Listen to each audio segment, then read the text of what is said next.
So hoekom is julle almal hier vandag en wat is dit wat julle wil hier vir julle gemeenskap?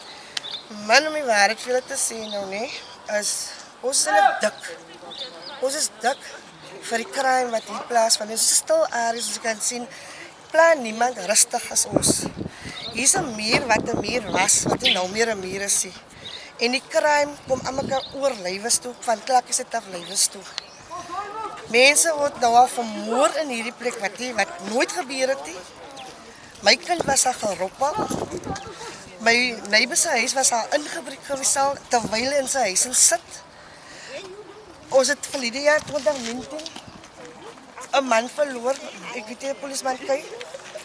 Hulle het hom geskiet. Die weggeloopkans was net oor hy brug. Die hele plek is oop. In hierdie jaar of 'n maand of iets 2 maande terug het hulle by in 12de straat geskiet. Waar toe hardloop hulle oor die oop gat wat net hier is. Klaakie toe. 3 dae pa terug het ons nou 'n taxi driver in sy gat verloor in die pad. Waar het hulle gehardloop? Hier is die gat op. Net oor. Ons is dik. Ons biso blywes mense wat getuister deur klaakies tydse mense. Wat onregverdig is en dan is dit nog kinders op. Dan is hulle nog kinders op wat dit doen. Ja. Ons het nog genoeg redig, maar ons soek 'n muur van daar Bella, wherever hulle nooit die kan inkom nie, want hulle pla vir ons. Ja. Maklik is dit dat hulle nie kan Malawi kamp ook wees, daar moet iets gedoen word.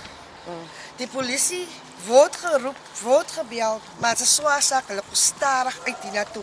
Once hulle hier die pad kom en daai jongens vind of sien die blou ligte, want toe al op hulle oor die gat, want hulle gaan nie gevang word